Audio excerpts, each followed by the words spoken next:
Bikes are cool, they always have been. Anybody that's ridden one, the minute they get off, they get it. Bikes are just cool. The problem is nowadays, how do we get people that don't know bikes are cool onto them?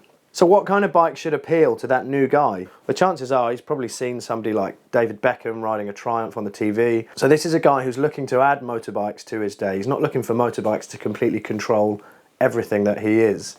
It's a lifestyle accessory. It's not a lifestyle choice like maybe some of us, sports bikes, adventure bike guys, cruiser guys, like we've done in the past. This is how you bring new blood into the bike market. So what's out there? What can you buy at the minute? If you want something quite basic, if you want to ride that retro wave at the minute, we can buy a W800 from Kawasaki. You've always been able to buy a Bonneville from Triumph. Without realising it, they've never stopped being cool. Ducati have had a stab at this before, back in 2006 with the Sport Classic range, a bike that I absolutely love. Unfortunately for them, it was just a little bit too far ahead of its time. Nobody really got retro in 2006, and now Ducati are back. They're back to try again with this, the Scrambler.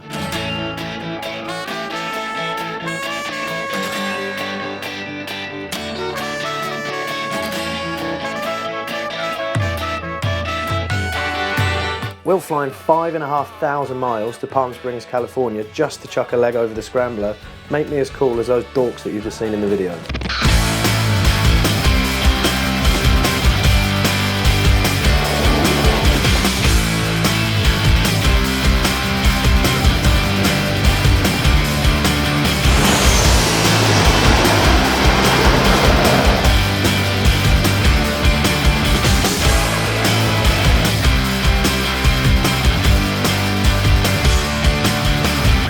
So I've been on a bunch of Ducati launches. They're always the same kind of format. It's usually based around a track. It's usually based around the performance element of Ducati's heritage as a manufacturer. But with this, it was different. Scrambler is a subsector. It's separate to Ducati as you and I know them. So when we arrived in Palm Springs, what we got was this land of joy. I kind of picture the bike being the tip of the iceberg. There's so much more to the Scrambler brand than you would imagine. They've created a range of t-shirts. They've created a massive range of accessories for the bike. You can buy a jacket, you can buy pretty much anything you want as well as the bike. It's not just about the bike. So I was a little bit lost after the presentation, to be honest. I'm used to hearing about bore and stroke, I'm used to hearing about mechanical functions in a bike and hearing about the dynamic capabilities of a new bike. With this presentation it was different. It was all about a t-shirt range. It was all about the clothing and accessories that build the whole Scrambler experience. As soon as the presentation finished, I grabbed the first guy from Ducati that I could and asked what was going on, and what they said, it was quite simple. You'd be just as welcome in a Ducati shop if you went in to buy a t-shirt or a Scrambler hoodie or a Scrambler jacket as you would if you went in to buy the bike itself. So this isn't a clothing show. I didn't fly all that way to look at some swanky t-shirts. I think it's about time that we strip away those layers, put that stuff to one side, and just look at the bike and see how good it really is.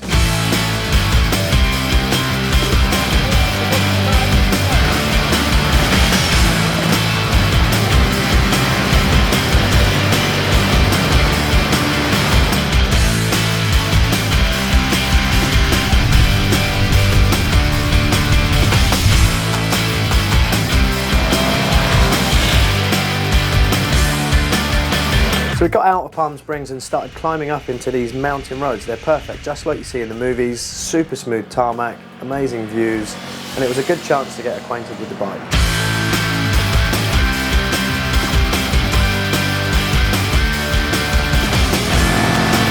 It was a little bit softer than I expected, softer suspension, softer power delivery, softer brakes, but it's important to remember from the start, this isn't a bike pitched at a guy looking to trade in his Panigale. This is a bike pitched at the guy that's looking to trade in his skateboard or his BMX and try motorbikes for the first time. It's got to be soft. So even when the weather was bad, it was quite easy to get a grip of this bike. It's not intimidating in any way. So 3 or 4 hours into the ride, and Ducati was still keen to keep us within this land of joy. And it even carried over to the lunch stop. So we stopped for lunch at the Paradise Valley Cafe. We're quite high up, I don't know what the altitude is, but it's pretty cold up here. So we're going to go in and warm up, have some food, but before we do, I'm going to go and check out the guy in the corner who's hand rolling cigars. Do a little bit of an Arnie impression.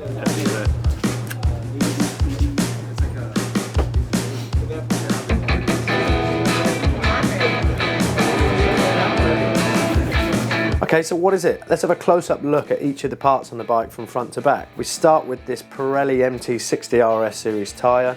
This is a chunky town tyre basically, great in the rain, which we figured out, great when the conditions get slightly slippery. Moving up from that, we've got these 41mm Kayaba forks, completely unadjustable. They go up, they go down, and that's it. Moving back from the forks, we've got this 13.5 litre tank. Some people might call that a peanut tank. It is fairly small, but I didn't see a fuel light all day. So the brakes, by Brembo, as is the norm with Ducati. ABS, switchable, on and off.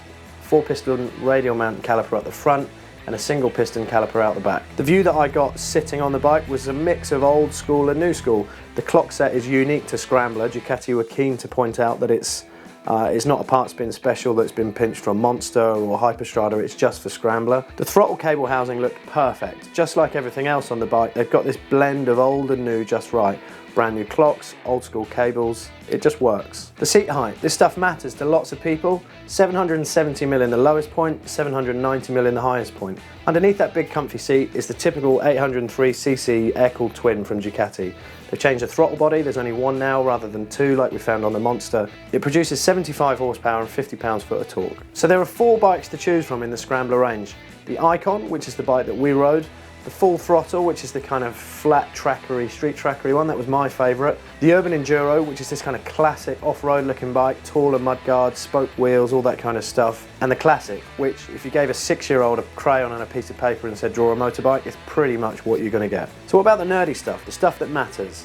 Does it have bungee hooks? Yes. Has it got some wind protection? Yeah, it's got a bit. Has it got a nerdy little under the seat charger for your phone so that you can charge it up while you ride? Yes, it has. This is a bike that demonstrates perfectly the fact that you can be cool and be practical at the same time.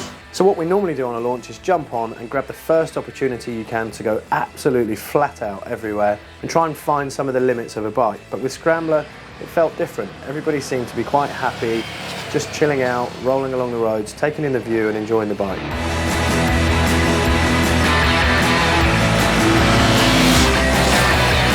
It just didn't feel like the kind of bike that you want to thrash. It was comfortable doing 50, 60 miles an hour. The engine was really tractable. It was quite easy to dip into power, to overtake cars if you needed to. The brakes were nice and soft if you want to just scrub a little bit of speed off on the way into corners. It didn't feel like it needed to be on a peg, on its back wheel, or absolutely on its nose to have some fun. Scrambler is back to basics biking. It was quite refreshing to see a bike that didn't have a million riding modes. It didn't have a million levels of traction control, and it didn't need 150 or 60 horsepower to get you excited. This is just simple biking. This is what makes bikes cool. So if I was going to pick a negative to the whole Scrambler experience, it would be the fact that for me, the accessories and the whole lifestyle thing seems to cater for absolutely everybody, apart from the guy that wants a tiny little bit more power. When I asked about tuning accessories and stuff for the engine, they kind of said, look at these t-shirts, and that was that. You can buy a lovely little pipe which will make it sound better, but unless you go aftermarket, you can't buy any more power off the shelf from Ducati, and I think that's a little bit of a shame. So there's only so much I can tell you about a bike as basic as Scrambler is. There are 4 models to choose from, you choose a colour that you like and off you go.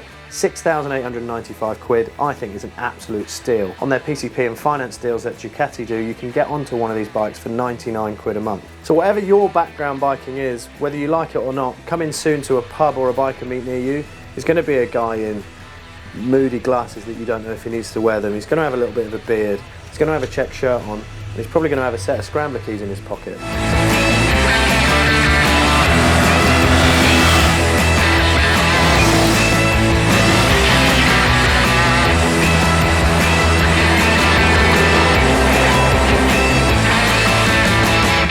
In a dirty old town. Take it for a walk, Chris.